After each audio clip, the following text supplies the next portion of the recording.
We will hear argument this morning in Case 20-5904, Terry versus United States. Mr. Adler? Mr. Chief Justice, and may it please the Court, the United States agrees that crack offenders sentenced under B1C have a covered offense under Section 404. Statutory text, history, and common sense all compel that conclusion. The textual dispute here boils down to whether Section 2 modified the statutory penalties for petitioner's crack offense. It did. Because B1C cross-references B1A and B, when Section 2 raised the crack quantities for B1A and B, Section 2 also modified B1C. That modification expanded the scope of conduct subject only to B1C, and it changed the sentencing benchmarks by which B1C offenses are measured. Unable to dispute that modification, amicus argues that the phrase statutory penalties means a sentencing range. But Section 2 did not modify any sentencing ranges at all. It merely raised the crack quantities, and Congress knew that. History confirms that B1C offenses are covered. Shortly after enacting Section 2, Congress approved the Sentencing Commission's decision to incorporate Section 2 into the guidelines for all crack offenders, including B1C offenders. And in the 8 years leading up to Section 404, the Commission repeatedly used the phrase statutory penalties to refer to the higher crack quantities, not lower sentencing ranges. Finally, amicus's contrary interpretation would make little sense. It would cover kilogram trafficking kingpins, but exclude the lowest level dealers. He has failed to offer any coherent explanation for why Congress would have done that. After all, Congress did not enact bipartisan criminal justice reform to create new anomalies. It enacted Section 404 to purge the taint of the discredited 100-to-1 disparity. To do that, it gave all crack offenders sentenced under that old regime an opportunity to seek a reduced sentence under Section 2's new statutory benchmarks. I welcome the Court's questions. Counsel, if we extend the First Step Act into subsection C, as you argue we should, because you're concerned about the crack cocaine disparity, but wouldn't that also extend to other drugs? Because subsection C covers the waterfront. It's not just a crack cocaine provision. No, Mr. Chief Justice, because Sections 2 and 3 modified the statutory penalties only for crack cocaine violations. The penalties remain exactly the same for every other drug. And Congress, of course, knew that when it was drafting Section 404. It knew that Sections 2 and 3 were only about crack cocaine, and that was the purpose of Section 404, was to just make those two provisions retroactive. And so that wouldn't have even been on Congress's radar when it was drafting Section 404. And, of course, we have to keep in mind the overall statutory scheme and structure and context here when we're interpreting Section 404. And, of course, crack cocaine is part of the element of the offense under B1C. And so I just don't think that's a realistic concern here. And, in fact, no court in the country has granted Section 404 relief to a non-crack offender, and no court in the country will do so if the court rules in our favor here. Well, you say that's what Congress had in mind, but do you think the statutory language is unambiguous in that respect? We do, Mr. Chief Justice, because if you look at 404A, the statutory penalties for which were modified by Section 2 or 3, that is only referring to crack cocaine violations of 841 and 960, nothing else. So it's just not something that is going to happen if the court rules in our favor in this case. What's the practical need to apply the First Step Act into subsection C, given the retroactive sentencing guidelines? Because, Mr. Chief Justice, many people, many B1C offenders, like many B1A and B offenders, did not receive the benefit of the retroactive guideline amendments. If they were career offenders or armed career criminals, they never got any benefit from Amendment 750. There are people with certain quantities that never received any benefit at all. And then there are people who were eligible for relief under Amendment 750, but were limited dramatically in the scope of relief that they could get by the low end of the amended guideline range. And they were all, of course, subject to the old statutory benchmarks. The quantities in the statute at the time of Amendment 750 were still 5 and 50 grams as opposed to 28 and 280 grams. And that's certainly something that a sentencing court could look at today and and think that the person's offense was in fact less serious today than it was when it was considering a reduction under Amendment 750. Thank you, counsel. Justice Thomas? Thank you, Mr. Chief Justice. Counsel, just so that I'm clear, I'm going to just make a brief statement and ask you where I'm wrong. Petitioner was convicted of possessing an unspecified amount of crack with the intent to distribute. And before 2010, the statutory penalty was 0 to 20 years for this offense. From after 2010, the statutory penalty is still 0 to 20 years. As far as I can see, then, the statutory penalty for for petitioner here was not modified. Tell me where I'm wrong here. Yes, Justice Thomas. The phrase statutory penalties in the context of this particular statute does not refer to the sentencing range of 0 to 20 years.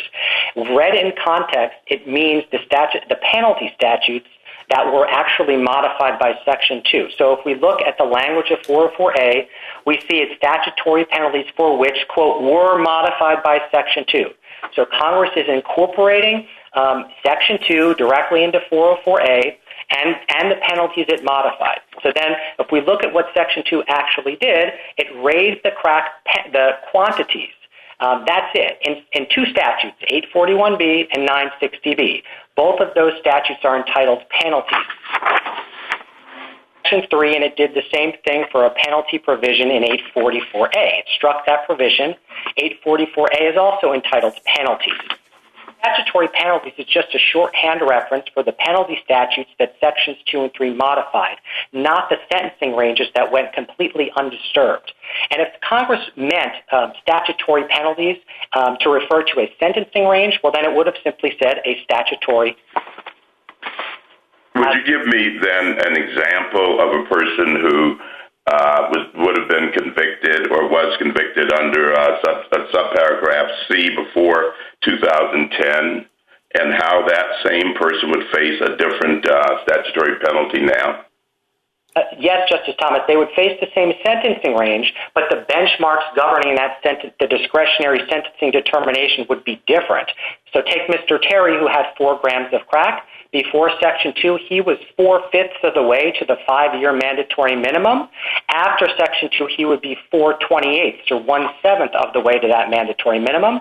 And that's certainly something that the sentencing judge could look at and consider under 3553A and decide that his offense was actually less serious than was previously believed.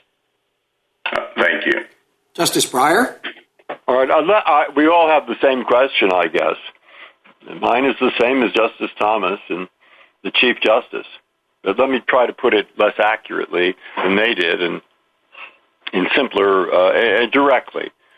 Look, the ratio between crack and ordinary cocaine was ridiculous, 100 to 1 or something. So Congress finally got around to modifying that. Fine. And anybody who's been sentenced into the old range, go back and get resentenced. Fine. The problem is, what has this section got to do with it? C. Because this section seems to have nothing whatsoever to do with that ratio. It punishes people for 20 years or for 30 years if they commit of the felony, for example, of any drug, Schedule 1, Schedule 2 plus 2 others, any drug, any of those drugs with intent to distribute it. It had nothing to do with the ratio.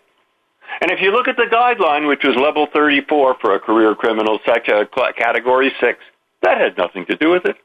That not only picks up all the people who twice committed that felony, the crack one, and also people who twice committed many forms of robbery, and twice committed. So if you win this case, I don't see what's to prevent any person, certainly who convicted of any drug, felony, career criminal, from going out and asking, Judge, resentence me. Now, that's the practical problem I have, as well as the language not really applying. You get me out of this. I'd love to get out of it. I mean, I think they were much too high. I understand that. But I can't get away from this statute. So you convince me, I hope, that I'm wrong. Justice Breyer, let me try to make 2 points there. First, the 100-to-1 ratio affected everyone who was sentenced under that regime. Whether it affected their statutory range or guideline range or not, it still affected the discretionary sentencing determination under 3553A because it provided the frame of reference through which judges assessed the severity of the offense. After all, the quantities in the statute reflected Congress's judgment about how much crack was needed to justify a 5- and 10-year mandatory minimum sentence. As for the language, as I was attempting to explain to Justice Thomas, statutory penalties doesn't mean the sentence... You don't have to... I know your argument on the language. And I suspect you're right about that, about how the mentality of the judge within his leeway was different. Certainly it couldn't have been different from a career criminal. He would have had to depart. He would have had to depart there. And I don't know if it affected that or not.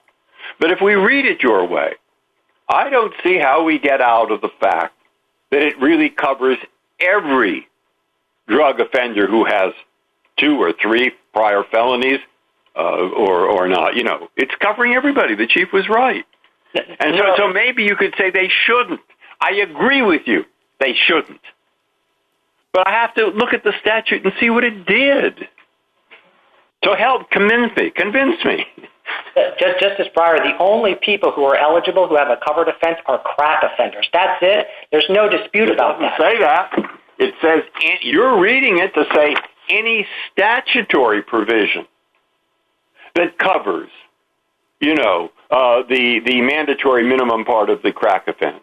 Sure, this is a statutory provision that covers it. And then it says, if you were sentenced under such a statutory provision, go and ask for a resentencing.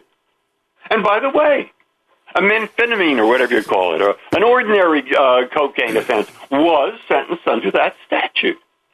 Justice Breyer, Sections 2 and 3 of the Fair Sentencing Act modified the statutory penalties only for crack cocaine violations, and that's it. Justice Alito? What does the statutory penalties for which were modified by Section 2 or 3 of the Fair Sentencing Act modify? Does it modify violation or does it modify statute? Justice Alito, we agree with amicus in the government that it refers to the full and phrase violation of a federal criminal statute. We all agree on that point. So that means it modifies violation. Violation there is the noun, right? Yeah, yes, we view it as a concise and integrated phrase, so it's one phrase, violation of a federal criminal statute. But we agree with that. So the violation is a case that could be prosecuted under subsection C, is it not? We agree that the federal criminal statute here refers to 841A and B1C. Right. It is an offense that could be prosecuted under 841 and subsection C. Yes, we agree with that. We all agree with that, I believe. If I asked you what is the statutory penalty for, let's say, bank robbery or wire fraud or any other violation of a criminal statute, what would you tell me? And where would you look to find the answer? I would look to the penalty statute for that particular offense.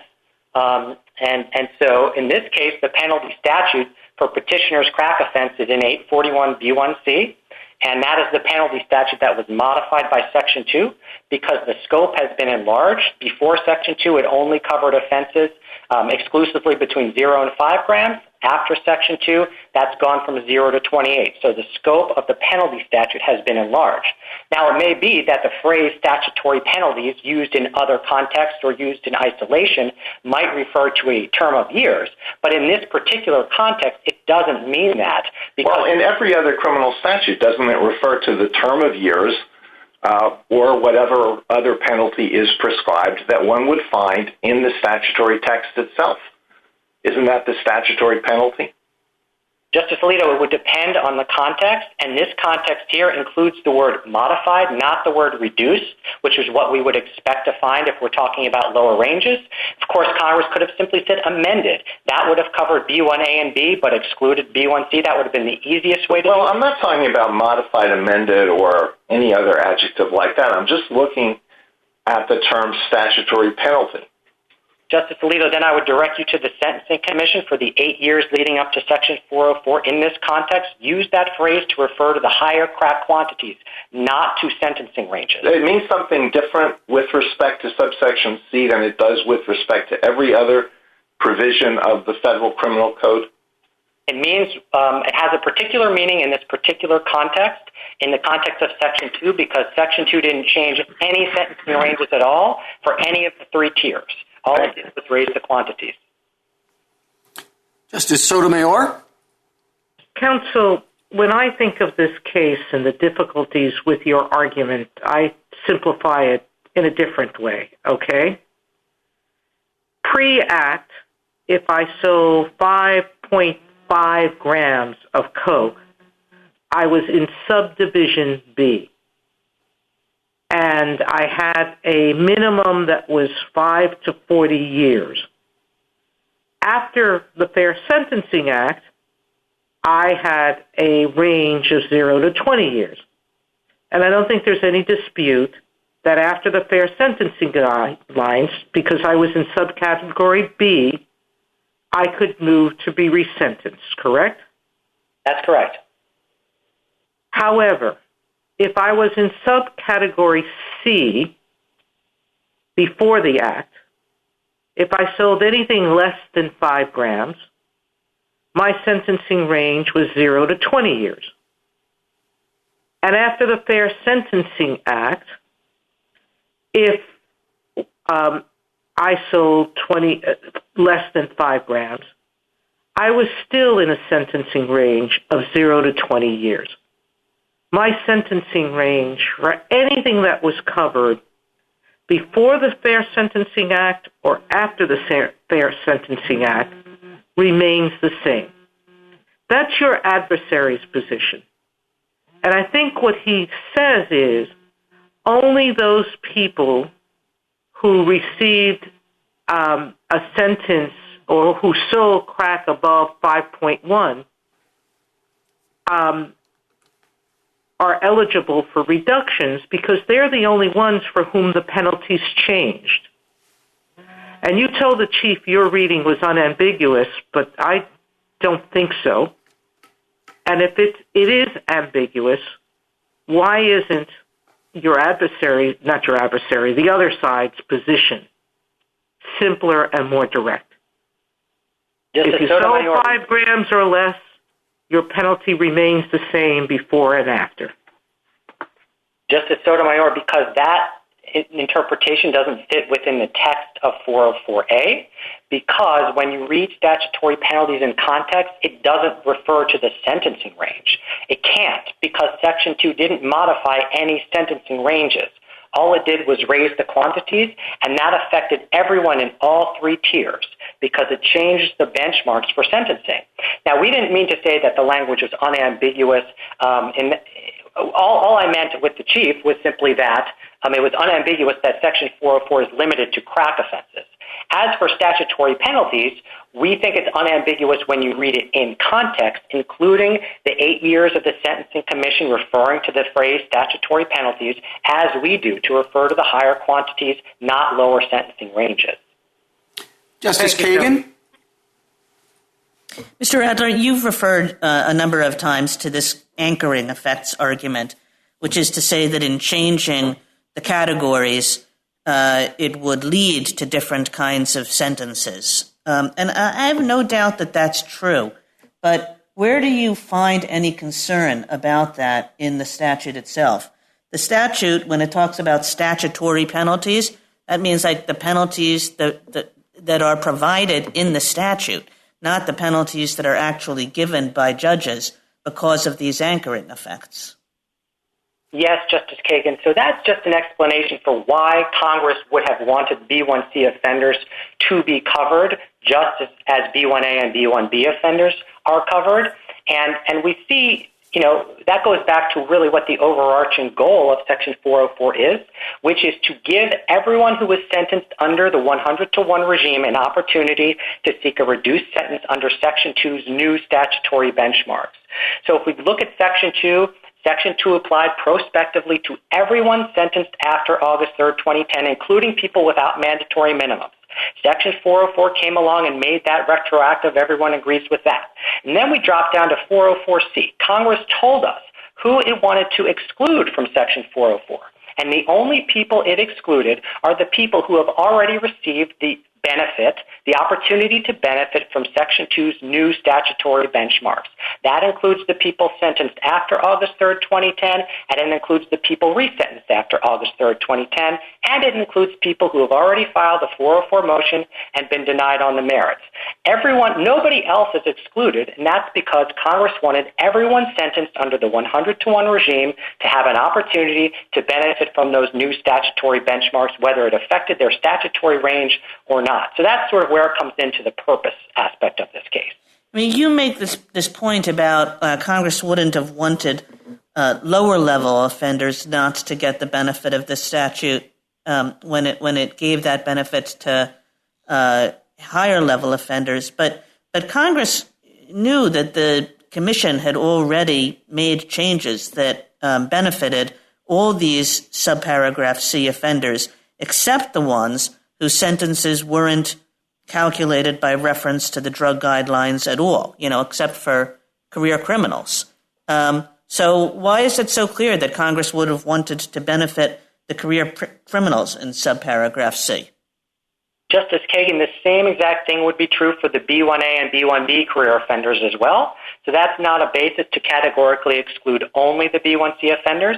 And as I was explaining earlier, the ratio had the potential to affect everyone, even career offenders, because of the anchoring effect that you alluded to before, and also because it came in through the unenhanced guideline range, which served as an additional anchor for career offenders for downward variances. And we know that from the Sentencing Commission's 2016 report, which documents that empirical fact. Thank you. Justice Gorsuch? I have no questions, thank you. Justice Kavanaugh? Thank you, Chief Justice, and good morning, Mr. Adler. Do you know what the market value roughly of 3.9 grams was at the time of the offense back in 2008? Justice Kavanaugh, I don't. It was probably, if I had to ballpark, I would say $50 or so, something around there. Okay, and you've talked several times about the goal of Congress here, and I guess one thing that the questions of my colleagues point out is the text doesn't, at least at first glance, seem exactly in line with that goal, which raises the question, why didn't Congress just say everyone who's been sentenced for crack offenses under 841 is eligible for resentencing, something simple like that? And I realize you can ask that kind of question in almost every statutory case, but here it seems like that would have been the easy way to do what you've described as Congress's goal. What do you think was going on there? Right, Justice Kavanaugh. So the reason it couldn't just refer to 841 is because it was also dealing with Section 3, which addressed a different problem with regard to simple crack possession. And I think, I would sort of turn it around and say, well, if Congress wanted to do what amicus says, then it would have drafted the exact same statute and just substituted the word amended for modified, and it gets exactly to where amicus says that Congress wanted to go. So, of course, Congress might have drafted this in an entirely different way, but based on the statute we have and the two competing interpretations that are in front of the court, our interpretation is textually sound when you read the phrase statutory penalties in context. And that's the fundamental flaw with amicus's theory. And your in context point, I think, ultimately rests on this idea that sentencing judges will be affected, as you put it, I think, by it changing from 4/5 of the mandatory minimum amount to 4/28 of the mandatory minimum amount. Is that one of the things you're relying on? That is the background of how discretionary sentencing worked under 3553A. When I mean in context, I mean the actual statutory language, reading it in context, because Section 2 didn't modify any sentencing ranges.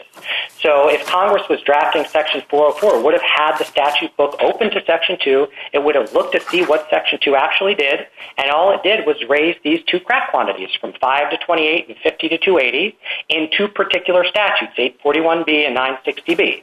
So then Congress would have opened the statute book to those statutes, and the first thing it would have seen were the headings entitled penalties. It would have done the same thing for Section 3 and seen the same thing, penalties. And so the statutory penalties language is just a shorthand reference for the penalty statute. Do you think someone would have, though, after about 10 minutes said, well, what about those C offenders? No, Justice Kavanaugh, because all Congress was doing here was trying to make Sections 2 and 3 retroactive for everyone sentenced under the 100-to-1 regime. It wasn't sort of slicing and dicing up subcategories of crack offenders. Thank you. Justice Barrett? So, Mr. Adler, let me just pick up right there. Is your position essentially then that penalty is kind of a shorthand that pulls in, and Justice Kavanaugh alluded to this, everyone who was sentenced under the prior crack cocaine disparity? Yes, Your Honor, that is our position. That seems pretty sweeping. I mean, the word penalty, and Justice Alito was pointing this out, that would give penalty a different meaning here than it has anywhere else in the criminal code. But that's right. You say in this particular context, that's what it means. Yes, Justice Barrett, that's the only thing it can mean because Section 2 didn't modify anything else, and that's exactly how the Sentencing Commission referred to it repeatedly over the 8 years leading up to Section 404. It referred to it that way in the reasons for Amendment 748, 750, 759. Congress approved all of those amendments. The Commission referred to it that way again in its 2015 report to Congress on the impact of the Fair Sentencing Act. Okay, let me interrupt you there, Mr. Adler, and ask you a different question. So if someone is resentenced who had been convicted under Section B1B, and let's imagine that they had 20 grams when they were initially sentenced, and they're resentenced under the new ranges, is it true that they would have to receive a new sentence? There would be no discretion. Statutorily, they would get to receive a new sentence. No, Justice Barrett, this is all discretionary. Well, discretionary. You're right. Sorry, I didn't mean that. I just meant it would necessarily kind of bump them down. I guess what I'm trying to get at is it seems to me that the thrust of your argument under C is this benchmark idea, that it's not necessarily the case that they were entitled to a different range, but it's all about what the judge would look at as benchmarks. And I'm trying to get at, would that be different under Sections A and B? No, Justice Barrett, the exact same dynamic would apply there. Some of those people might have lower statutory ranges today, but not necessarily all of them. If you think about the kilogram offender, and if he was charged today under B1A, he would have the same statutory range. That's not what Congress was getting at here. If Congress was only concerned about people who definitely have a lower range, they would have targeted the people that have between 5 and 28 and 50 to 280 grams. And we know that's not who they targeted because the kilogram kingpins are included as well. And of course, 404C makes it abundantly clear that this is all discretionary. Nobody is entitled to a reduction here. That's the last sentence of 404C. Congress could not have been clearer about that. Thank you, Mr. Adler. A minute to wrap up, Mr. Adler. Thank you, Mr. Chief Justice. The 100-to-1 disparity permeated the sentencing regime. It not only affected the statutory and guideline ranges, it also affected the 3553A determination. The quantities in the statute reflected Congress's judgment about how much crack was needed to trigger 5- and 10-year mandatory minimums. So those quantities provided the frame of reference through which all crack offenses were viewed. In Section 404, Congress sought to eradicate the stain of the 100-to-1 disparity. To ensure it did not warp anyone's sentence, Congress gave everyone sentenced under it the opportunity to seek a reduced sentence under Section 2's more favorable benchmarks. The only people Congress excluded in Section 404C were those who already received that opportunity. Categorically excluding B1C offenders would leave the taint intact for those with the smallest quantities. Had Congress intended such a perverse result, it would have said so loudly and clearly. Thank you. Thank you, Counsel. General Fagan? Thank you, Mr. Chief Justice, for the promotion, and may it please the Court. I'd like to address the two main concerns that have come up in the argument thus far. First, the statutory penalties can't possibly refer to punishment. Even the amicus agrees on that, or else Section 404 really does nothing Justice Thomas, your statement was good as far as it goes, but you could also substitute the A and B requirements and the statement would remain equally true. So we're talking here about moving around quantities and thresholds of crack cocaine. Second, I don't think there's a concern about resentencing or sentence reductions for every drug because that's the non-crack offenses aren't violations that were modified. In construing terms like modified, like in connection with, related to, this court looks at statutory design and context, and it should do the same here. Thank you, Deputy General. In this case, the department switched its position from being the respondent to supporting the petitioner. Prior administrations have done that. Subsequent administrations are going to do that. But I wondered what standard your office applies in deciding when to take that step. Is it just that you think the position is wrong and you would have reached a different one? Well, Your Honor, I don't know that we have a specific set of procedures or guidelines that I could kind of publicly share. Let me just say that in this case, very much due consideration was given to this within the department, and the department determined that the prior position wasn't as sound as the position that we're advocating now.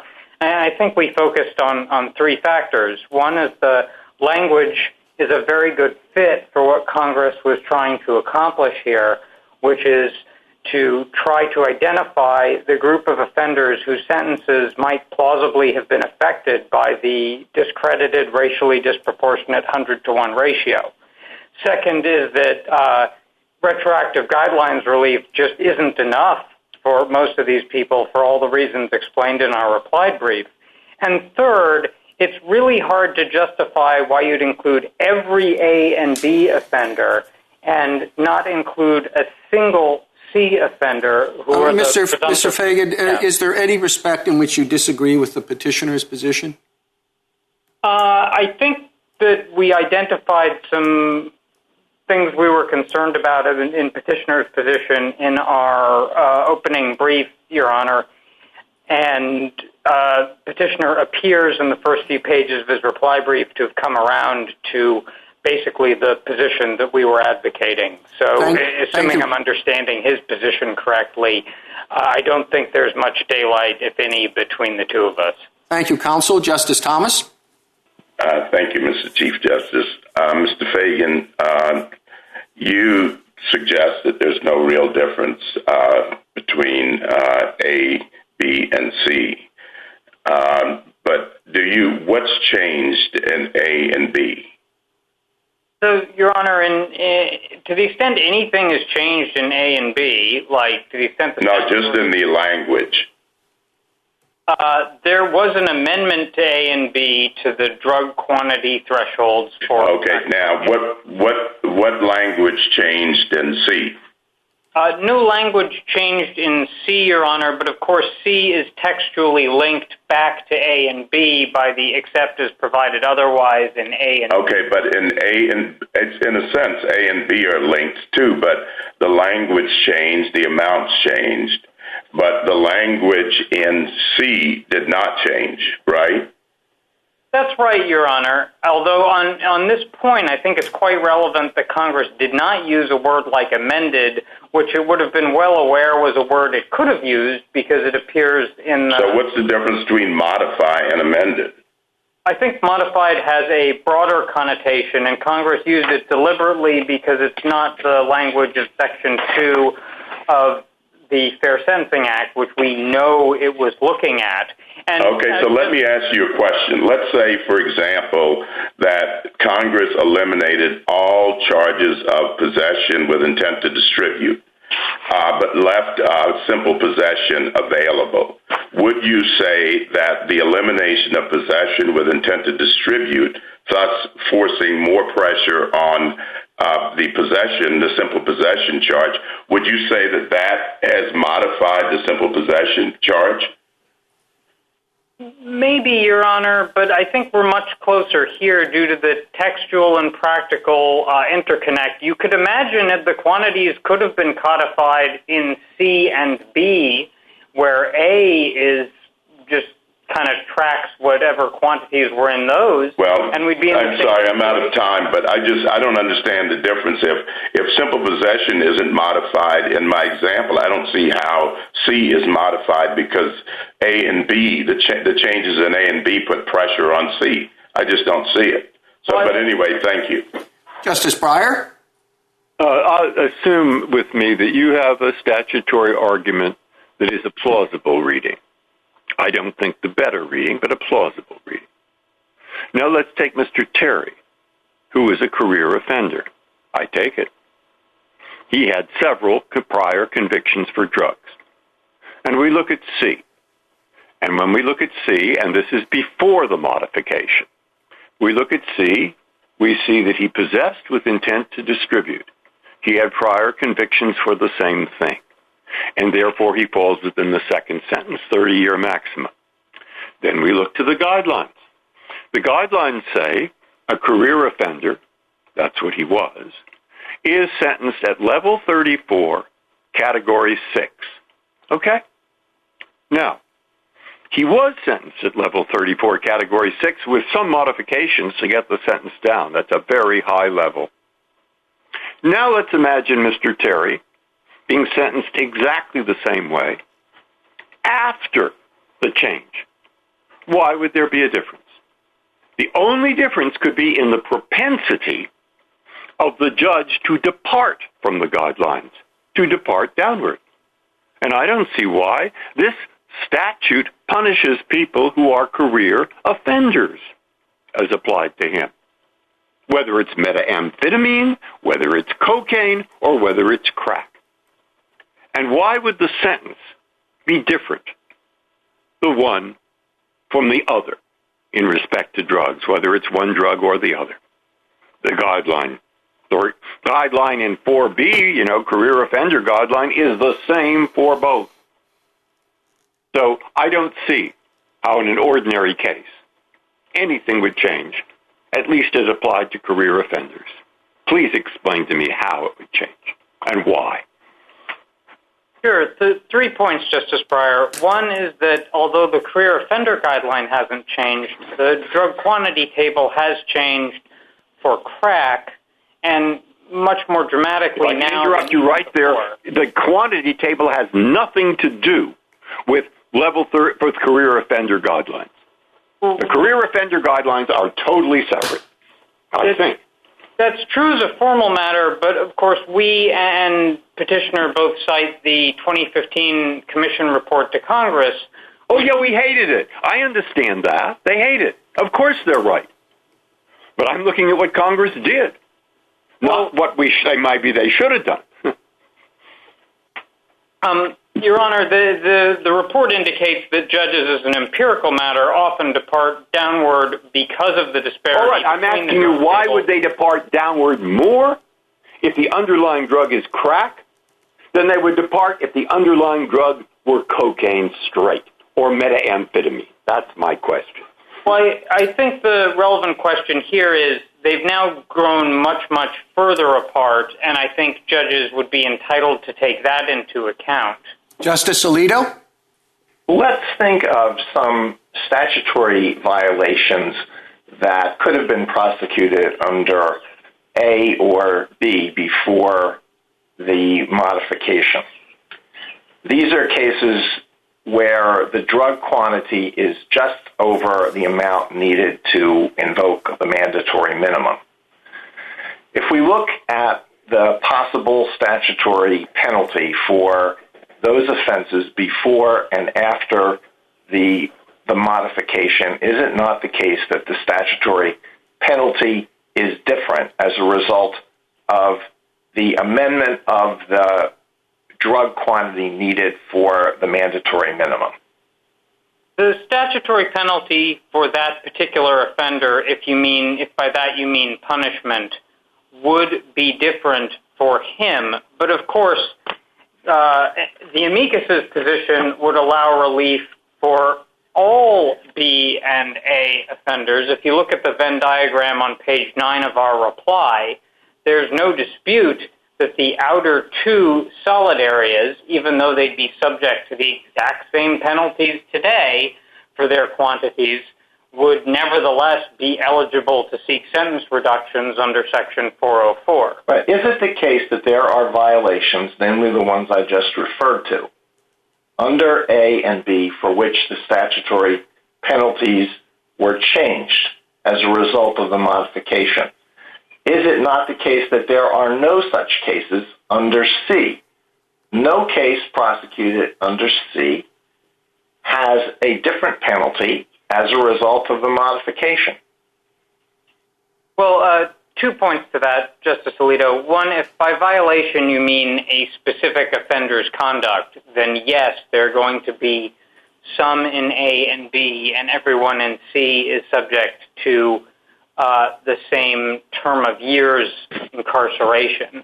But I guess the second point I would make is that C, by its nature, as interlinked with A and B, has changed. It's now not just the offense that punishes 0 to 5 grams, it's the offense that is the exclusive punishment for 0 to 28 grams. All right, thank you, Mr. Fagan. Justice Sotomayor? Mr. Fagan, you don't disagree, do you, that no one but crack cocaine users are covered by the Fair Sentencing Act? No other convicted felon with respect to heroin or any other drug is covered? Under the provisions that we're talking about today, where the Fair Sentencing Act was addressing crack exclusively. Yes, all right. Number 2, am I correct that every felon who is convicted under subdivision A and B, whether they were convicted above the guidelines, below the guidelines, above the statutory minimum or not, that were changed, every felon got an opportunity if they chose to be resentenced, correct? I believe that is correct, Your Honor, yes. So we're talking about, one of my colleagues asked, does this mean that what we're advocating is that every subdivision C felon be given the opportunity? They may not necessarily be resentenced, but all we're asking is equal treatment, correct? That C felons, subdivision C felons, be given the opportunity to be resentenced, correct?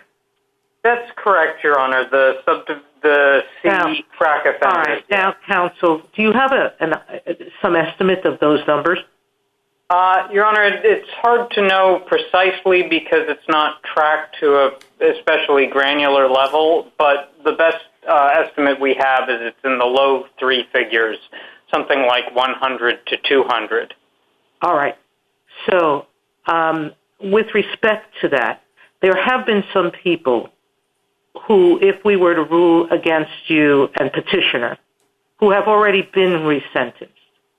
What would happen to those people? Would you have to go back and then give them their original sentence? Because there are some circuits who have read it the way you do read it now, these provisions now, correct? That's correct, Your Honor. There's a circuit conflict on this. I don't know that anyone who has received relief under Section 404 wouldn't be eligible to seek such relief again. We do think that in the circuit... That's not my question. If we rule against you, those people who have resentenced, will they be resentenced? Will you go back to their original sentence? I don't think that there's a mechanism for doing that, Your Honor. So I think they would have obtained a windfall, I suppose, based on what this court later determined was a misinterpretation of the law. So now there's even a smaller group of people who are going to be denied the opportunity. Thank you, counsel. Justice Kagan? Mr. Fagan, I'd like to take you back to your conversation with Justice Alito and read to you a sentence from your own brief where you say all crack cocaine defendants sentenced under subparagraph C, post the Fair Sentencing Act, are exposed to the same statutory range as before. So that's correct, right? I hope so. Yes, Your Honor. Okay. And then you could not make that same statement as to A or B. Isn't that right? That's correct, Your Honor. And what you seem to be arguing is that in A or B, you couldn't make that statement because some of the A or B people, in fact, are now subject to a different sentencing range, but some aren't. And you're saying, well, if those A and B people who are not subject to a different sentencing range are getting the benefit of this law, why shouldn't the C people too? Is that basically what you're arguing? I think that's one piece of our argument, Your Honor. I guess what I want to ask you about that piece is, isn't that just a function of the categorical approach at work in this statute? The reason why some A's and B's are getting the benefit of it is because the statute works categorically, and there's nothing mysterious about that. But the C's are out in the cold because nobody's sentence is affected. Well, Your Honor, let me make 2 points in response to that. The first would be that just looking at it categorically, I do think the offense has changed because it's really just mirror images of one another. The B defendants who are no longer eligible to be B defendants have to go somewhere, and they go into the C range. So that's just kind of they necessarily correspond to one another. The second point I would make is that, as this court recognized in Dorsey, the statutory changes, everyone understood them to affect the statutory penalties for C because, as this court explained in Dorsey, the mandate that the Sentencing Commission conform the guidelines to the statutes necessarily was expected to include modifications for even the low-level C offenders. And if you look at page 15 of our reply brief, you'll see how dramatic those changes were. Thank you, Mr. Fagan. Justice Gorsuch? Thank you. I have no questions. Justice Kavanaugh? Thank you, Chief Justice, and good morning, Mr. Fagan. How do we take into account the reality of sentencing as against the statutory language in this case? I think Mr. Adler says, and I think this is correct, that many sentencing judges will think about this differently when it's 4/5 of the mandatory minimum versus 4/28 of the mandatory minimum, and that will have an effect on how they exercise that discretion. I think that's true in many cases, but then how do you link that up to the statutory text? Well, Your Honor, I think the way we link it to the statutory text, and it's an important consideration to keep in mind, is two main reasons.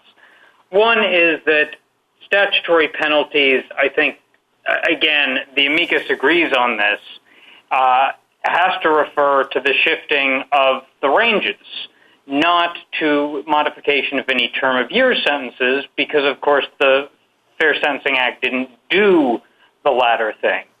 So we're already in a world where we're talking about shifting ranges as changed statutory penalties, and that shift is illustrated on page 7 of our reply brief, and it's quite dramatic.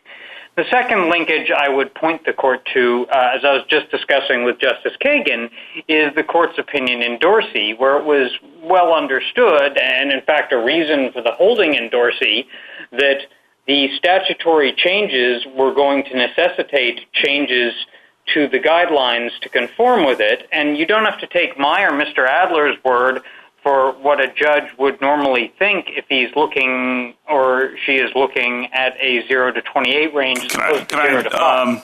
Well, I'll end there. Thank you, Mr. Fagan. Justice Barrett? Mr. Fagan, I want to be sure that I understand the distinction between your argument and the petitioner's argument, at least in the petitioner's opening brief. So the petitioner's opening brief cast this scheme as floors and ceilings, kind of suggesting that anything that was below in the old scheme 5 grams, which was the limit in B, was necessarily funneled into C. And you pointed out that wasn't correct. Am I right?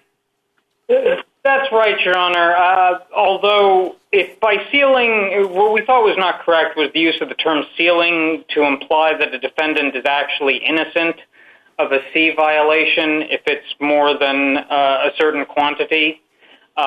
If you use sealing a little bit more loosely to simply mean a cap on the exclusive range, then that's essentially what we're saying, and it's a fine term to use.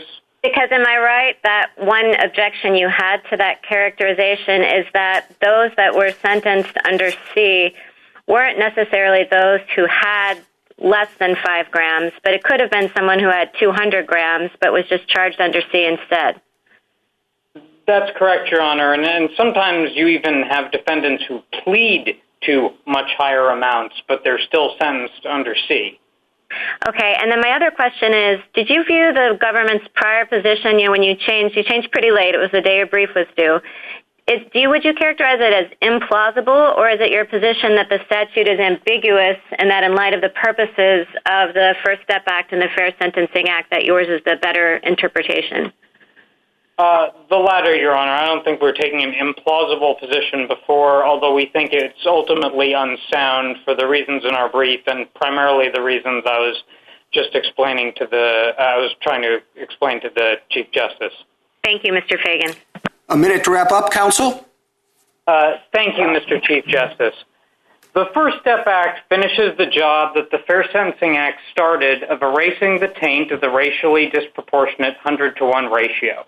It therefore allows courts to consider what a crack defendant would have looked like if he fell within a modified statutory class of offenders with a wider range of culpable conduct. Even after the retroactive guidelines changes, for the reasons explained in our reply, not every low-level crack offense is going to still look the same in relation to a 28-gram threshold as it did to a 5-gram threshold. Congress didn't foreclose every offender under C from at least getting a look, and then the court that looks at the Section 404 motion can decide whether, in the exercise of its discretion, a reduction is in fact warranted. Thank you. Thank you, counsel. Mr. Mortara? Mr. Chief Justice, and may it please the court, my friends are making changes to the statutory text in Section 404A, different ways of cloaking the same point. The government wants to talk about a penalty scheme. My friend, the public defender, says we should look at penalty statutes. Both have converted the noun penalties in Section 404A into an adjective because they cannot address that the noun penalties means punishments, and we are not looking for a changed penalty scheme or a changed penalty statute. They argue that because more people will fall into the ambit of 841B1C after the Act, that somehow changed the penalties. But I want to explain how it is, in fact, that Section 2 and 3 of the Fair Sentencing Act modified statutory penalties, and I want to do so by reference to Mr. Dorsey of Dorsey versus United States. He sold 5.5 grams of crack in August of 2008 and was sentenced in September 2010 as an 841B1B offender. That's what he was convicted of. He got a 10-year minimum because of a prior conviction, and the statutory minimum was 8 years of supervised release. He came to this court, and this court, he sought sentencing under 841B1C, more lenient penalties, and this court gave it to him, modified his statutory penalties. What the First Step Act does is it extends that retroactive treatment, committed crime in 2008, sentenced in 2010, to everyone who was sentenced before August 3rd, 2010, and that is all it does. I welcome the court's questions. Counsel, I think you know the basic problem in terms of practical effect as the people are seeing with respect to your interpretation, and that is that defendants under A and B get a new sentencing, and indeed their time, their sentence can be reduced to time served. But under C, the least culpable offenders, those people can't. Now, I understand if you're right about what Congress said, that's what they said, but why would Congress want to implement that result? To the extent that the drug quantity had an influence on a subsection C offender's sentence, that was through the drug quantity tables, as Justice Breyer observed, and those subsection C offenders got revised sentencing because of the retroactive guidelines amendment the Commission put in place almost immediately after the Fair Sentencing Act. Well, I understand that point, but I think it's a little curious to say that Congress did something that really makes no practical sense because they felt sure that the Sentencing Commission was going to deal with it with retroactive guidelines. Well, I don't think it makes no practical sense, Mr. Chief Justice. Earl Dickerson of Massachusetts received a mandatory life sentence under 841B1A because of his prior convictions, exclusively because of the crack-to-powder ratio. He had 57 grams. After the First Step Act, his sentence was reduced to 206 months. That makes perfect practical sense. He was stuck because of the statutory minimum penalties. Section 2 modified them for him. The First Step Act made it retroactive. But there is a vast number of people that were sentenced under C who will not get any result under the First Step Act, but they're relegated to whatever relief they get under the sentencing guidelines, right? And those would be career offenders for whom the crack-to-powder ratio had no influence whatsoever. What the other side suggests, and maybe I'm mistaking the point, but that there's no spillover, that these changes that we're talking about apply only in the cocaine context, and even though the provisions we're talking about are not limited to cocaine, that the provisions of the First Step Act don't have any broader effect. Is that right? I think that's an instance of two wrongs making a right. If you take the first atextual turn and turn statutory penalties into penalty statutes, they're just inviting you not to take the next turn and imply that to all drugs, but that's the necessary implication of what they're saying. A problem that a number of people have pointed out is this the anchoring effect, which would result in people whose sentences can't be changed under C really being prejudiced. I think you don't challenge the basic logic of the fact that if your sentence is 0 to 5 and you have 5 grams, many judges are going to give you a sentence near the maximum.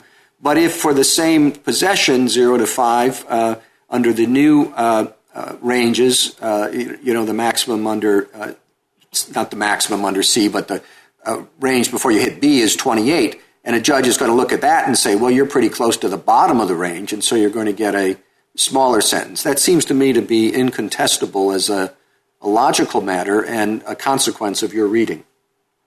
Well, what I would say first and foremost is I haven't found any evidence of any judge ever saying I am doing this, and I haven't found any evidence of any First Step Act resentencing where a judge has said, I think this is what happened in your original sentencing, even sometimes the same judge. But accepting that it's incontestable, it is not a modification of a statutory penalty. The 404A says statutory penalties. What you're talking about is an extra statutory effect. Thank you, counsel. Justice Thomas? Thank you, Mr. Chief Justice. Mr. Mortara, the government and petitioner seem to are arguing that the changes to A and B somehow have resulted in a modification of C. Could you comment on their arguments? Yeah, all I can say is that as I think you and Justice Breyer have observed, the penalties in C did not change, and penalties means punishment. My friend, the public defender, has asked the court to adopt a technical meaning or a meaning at odds with ordinary meaning for statutory penalties by referencing the subsection title for 841B, which is penalties. This court has repeatedly rejected such an approach, including in the Castillo case, which is a decision from this court interpreting what is and is not an element in a federal criminal statute.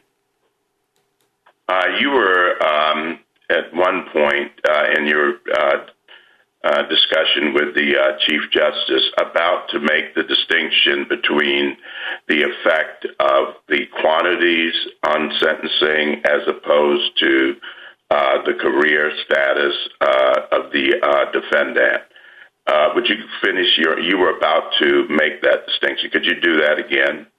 Sure. I think actually Justice Breyer made that distinction very capably, which is that someone who is under the guidelines classed as a career offender, the drug quantity no longer has any guidelines influence on the range they receive. It's a completely separate table. I do want to point out that there are recidivism enhancements in the statute that can, because of the ratio, force people like Earl Dickerson into a mandatory life sentence under 841B1A by statute. The Fair Sentencing Act did nothing for him. The First Step Act did everything for him, and it makes perfect sense. But if you have a significant change to the practical application of subsection C, why wouldn't that be seen as a modification, as I think petitioner argued? Well, I think it would be the same thing as the idea of someone narrowing the scope of, say, first-degree murder such that more offenders fall into the category of second-degree murder. That does not change the statutory penalties for second-degree murder any more than moving people around changes the statutory penalties for subsection C. And you've mentioned that the petitioner made a point of arguing, I think the government did too, and you alluded to it a few minutes ago, about the use of the term statutory penalties. And you, I think, dismissed that a few seconds ago by saying that they are changing the language to an adjectival language. But could you address his argument as to what that term actually means?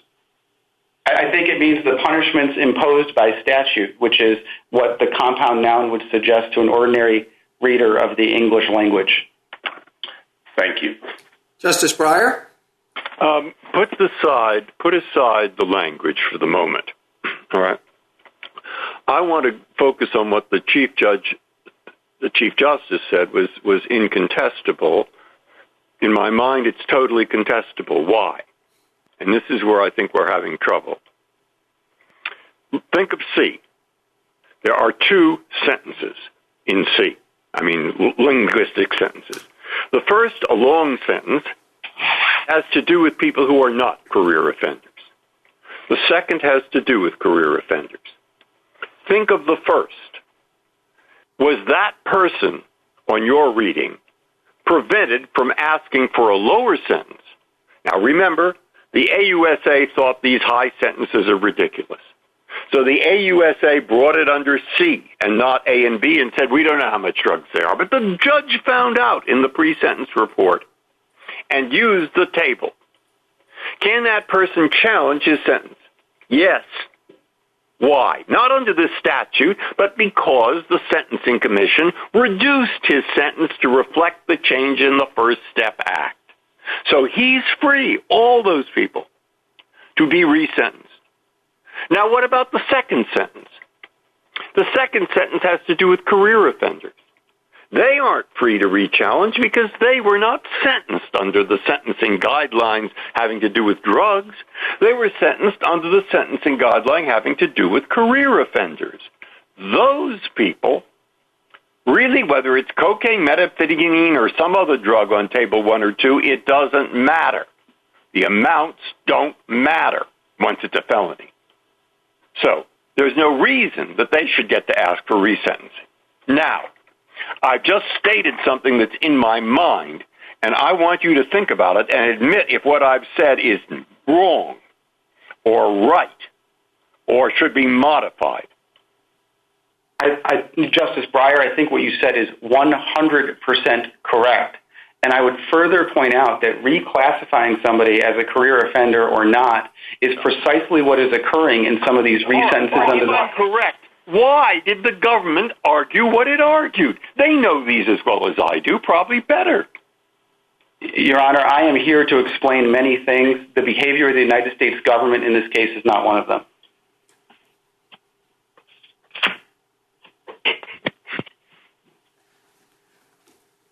Justice Alito? If we write an opinion and we want to define the term statutory penalties as it's used in this provision, can you give me a concise definition, preferably, for that term? Just for statutory penalties, I would say the punishments available under the statute. All right, thank you. Justice Sotomayor? Counsel, going in part to Justice Breyer's question, under subcategory A and B, even offenders who'd had mandatory minimums previously and were career offenders, some of them, their guideline ranges were far above the mandatory minimums or far above the career offender guidelines. Yet those offenders got the benefit of the retroactivity in the Fair Step Act. They can come in and argue that their sentences should be reduced, even though the original sentence was not controlled by the guidelines or the mandatory minimum or the career offender category. They got a higher sentence. That's correct, isn't it? Your Honor, I have to be clear. Section 404B of the First Step Act requires a sentence imposed as if Sections 2 and 3 of the Fair Sentencing Act had been enforced. There is an active circuit split on what district courts can do in that resentencing. And so in some circuits, no, the offender that you were outlining wouldn't get any different sentence. All right, so there is a circuit split on that, but the government told us everyone was eligible. That's the government's position, correct? Yes, and the government in its presentation today didn't get the chance to tell the court that it has taken the position that 404B categorically prohibits resentencing people any more than just interpreting the effect of 2 and 3 of the Fair Sentencing Act. It took that position in Bates versus United States, number 2535, at pages 13 and 14 of its bio. Counsel, there's a bipartisan sponsors of the First Step Act submitted an amicus brief urging us to reject your argument. They say the act was intended to grant all crack offenders another chance at a reduced sentence. And there are people who were sentenced as career offenders who can be sentenced now to a lower amount if the judge so gave them due consideration. Why should we ignore this bipartisan consensus? And those who dealt in the lowest level of crack, the federal defender tells us that the crack amount that this defendant, even though he's a career offender, sold was probably valued at $50. That's not to take away from his criminal history, but why shouldn't we permit him to be resentenced? Justice Sotomayor, I'll again point out that revising somebody's career offender status is illegal under Section 404B of the First Step Act, and the government, this administration, has taken that position in this court in the Bates case. I didn't say revise his career offender status, counsel. I said he was sentenced above the guideline range for that status, and it was above, and why can't he come down to whatever the bottom of the career offender range is? Well, first, I want to get to your question about the senator's brief. That is 4 members of one of our 2 houses of Congress. I don't think it represents necessarily the universal view of those who voted for the First Step Act. What represents that is the text of the statute, and Mr. Terry was sentenced at the bottom of his career offender range. Thank you, counsel. Justice Kagan? Mr. Mortara, something I think is odd about this whole case and your argument is that the most natural reading of what statutory penalties means isn't really even on the table, because the most natural reading, you'd be looking for a modification of a provision that actually gave a sentencing range. You know, you'd be looking for a sentencing range that went from 10 to 20 to 5 to 15. And there's nothing of that kind in the statute, to refer to. So isn't the statute kind of incoherent from the get-go?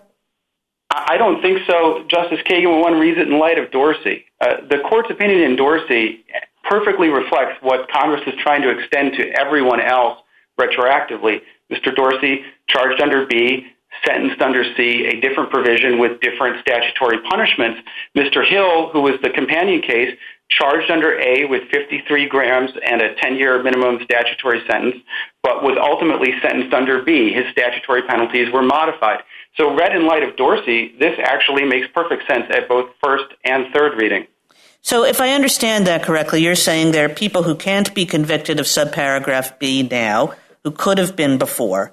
And you're right that that's not true of subparagraph C, but you could sort of make the opposite argument, that there are people who can be convicted only of subparagraph C now, who could have been convicted of other crimes before. So why doesn't the argument work both ways? For two reasons. Number one, the statute's referring to a violation, a specific violation that occurred at a specific time. That is Mr. Terry's violation, not a group of people. And secondly, for the first-degree murder hypothetical reason, narrowing the scope of some greater crime such that more people can exclusively be punished in some lesser crime does not change the penalties of the lesser crime. Do you agree that there are defendants convicted under A and B whose statutory penalties weren't modified, but who will get the benefit of this act? No, I do not, because anyone convicted under A, the elements were 50 grams or greater. That only supports a conviction under B today. Their statutory penalties were changed. They may not receive a sentencing reduction because under 404B, it may be determined based on what quantity was in, for instance, the judge finding or the PSR, that they were ineligible for any such change. But that's a 404B question. And let me make sure I understand that. I mean, do you think that you use the categorical approach in A and B? Yes. So doesn't that mean, if you use the categorical approach, that there are some A and B offenders whose penalties would not change, but yet will get a resentencing? No, because we look to the elements of an A charge and a B charge. The quantity element of an A charge is 50 grams or greater. After the Fair Sentencing Act, that threshold changes such that that element can only support a B charge. Thank you. Justice Gorsuch? I have no questions. Thank you. Justice Kavanaugh? Thank you, Chief Justice, and good morning, Mr. Martara. Picking up on Justice Kagan's questions, if the statutory text is ambiguous given the cross-reference, it seems to me that the other side is asking us to look at a few things, or maybe there are a few things that could be considered in how to think about this statute. And I just want to get your reaction to these things. And so one is the relatively small amount. Justice Sotomayor alluded to this. I asked about the cost, $50, and assume it's a few $100s. It's still a low amount that we're talking about here, not the kind of situation that I think most people have in mind when they think about lengthy sentences for federal sentencing. So that's one.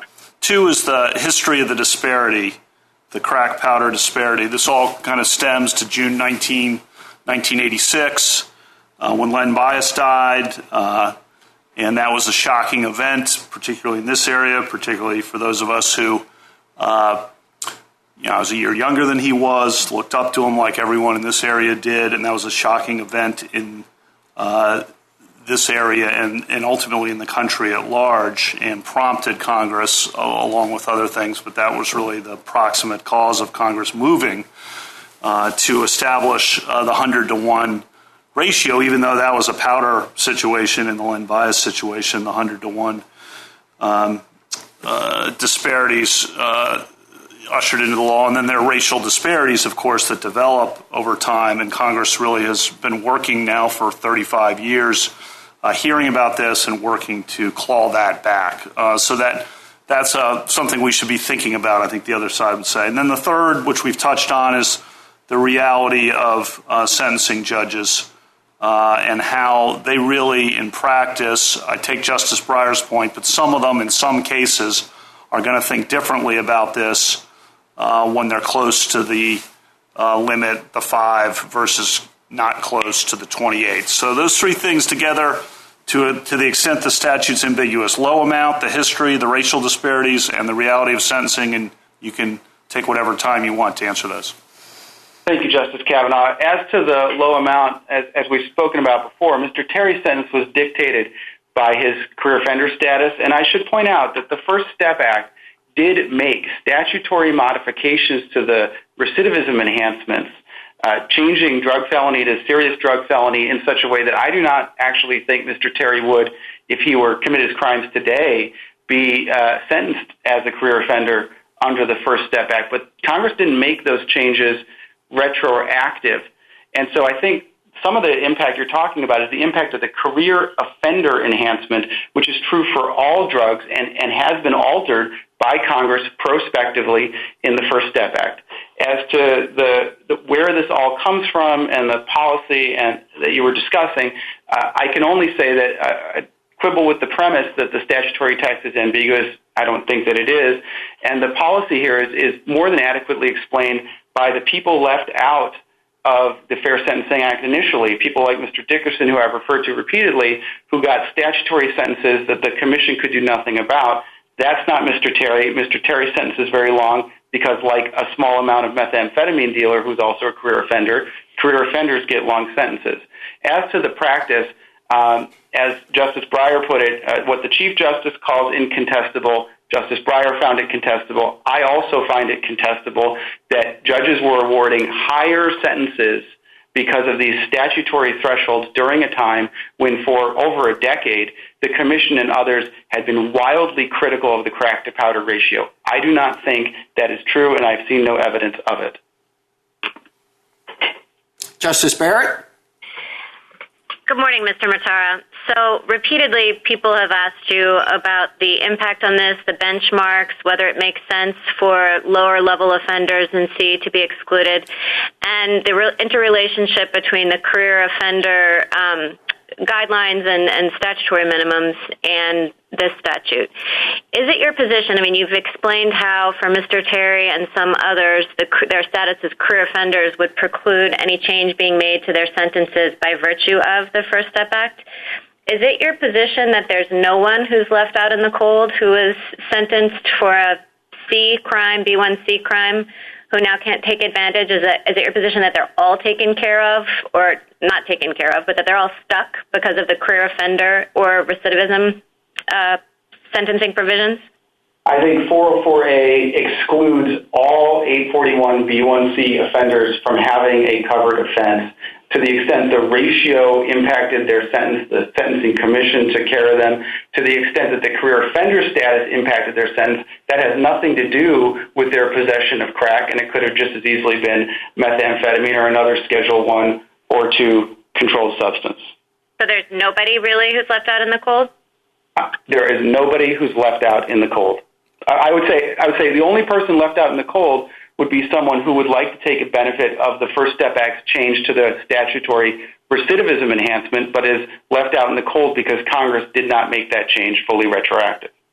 So when you say, to make sure that we're understanding the same thing, when I say left out in the cold, I mean nobody who could have benefited even from the shift in the benchmarks, that we've been discussing, the practical effect on the sentencing judge.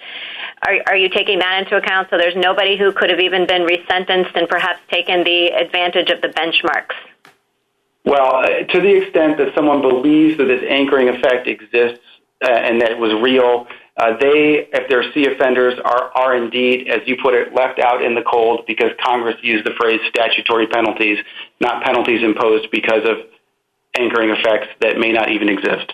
And that's true even if they were career offenders? And I guess, and there are people who didn't have the opportunity to be resentenced when the sentencing guidelines were amended and given retroactive effect initially. Those would be people like Mr. Terry, career offenders, yes. Okay. And is there any distinction between your position and the position of the Third Circuit in the United States versus Burt? I think at the end of the day, no, because the categorical conclusions are the same. There were some slight difference in logic that is not relevant. Okay. Thank you, Mr. Matara. Do any of my colleagues have further questions for the amicus? In that case, Mr. Mortara, a minute to wrap up. I will sum up with the court's words from last Thursday in Nice Chavez. A rational Congress could reach the policy judgment the statutory text suggests it did, and no amount of policy talk can overcome a plain statutory command. I have nothing further. Thank you, counsel. Mr. Adler, rebuttal. Thank you, Mr. Chief Justice. So let's talk about the text. There are several additional problems with amicus's textual interpretation that haven't been brought up today. First, he's effectively requiring this court to insert the word effectively before the word modified. Because Section 2 didn't change the ranges, that he's asking the court to say that it effectively modified the ranges. And that's just not part of the statute. Second, his interpretation is inconsistent with the past tense, were modified. His argument depends on defining the violation as a pre-Section 2 50 and 5-gram offense, but no statutory penalties for those offenses were modified by Section 2 because the Fair Sentencing Act applied only prospectively. So his interpretation is inconsistent with the past tense. Finally, something that occurred to me, his interpretation would categorically exclude all pre-Apprendi offenders because none of them had 5 or 50 grams as an element of their offense when they were convicted, and there have been 200 to 300 pre-Apprendi offenders who have obtained relief under Section 404, and they would have all been excluded under amicus's view. Finally, amicus referred several times to Dorsey, and at one point said that our interpretation of the language would sort of do violence to the English language. Well, I'd refer the court to Justice Scalia's dissent in Dorsey, and he repeatedly used the phrase statutory penalties to refer to something other than a sentencing range, just as the commission did for the 8 years leading up to Section 404, and I think Justice Scalia had a pretty good grasp of the English language. Second, on the history, amicus really did not say anything at all about the Sentencing Commission, and all we're saying here is that Section 404, like all other statutes, must be interpreted in light of the historical context in which it was enacted, and Section 404 was just the latest part of an ongoing dialogue between Congress and the Commission, so it would be improper to read 404 in isolation from that context. On the career offender point, that's just a red herring in this case. There are A and B offenders that were also career offenders, and they were fully eligible for relief under Section 404, so that cannot be a basis for excluding B1C offenders. And career offenders, the only reason that they are different here is because their guideline range was not determined by the 100-to-1 ratio, but as we've explained throughout, the 100-to-1 ratio had the potential to affect them nonetheless through the 3553A calculus. And downward variances are commonplace under Section 404 for career offenders. And finally, in response to the Chief Justice on why would Congress do this court looks to the text, of course, and that's paramount, but at the same time, the court doesn't interpret statutes in a way that make no sense. And all my friend could say was, well, there were people that received a mandatory minimum penalty. That would be a handful of people. So that's just an implausible interpretation. Section 404 covers all offenders who were sentenced under the ratio. The purpose was to ensure that everyone sentenced has the opportunity to seek a reduced sentence under Section 2. That includes the kingpins, and it includes the low-level dealers under B1C. The judgment below should be reversed. Thank you, Mr. Adler. Mr. Mortara, this court appointed you to brief and argue this case as an amicus curiae in support of the judgment below. You have ably discharged that responsibility, for which we are grateful. The case is submitted.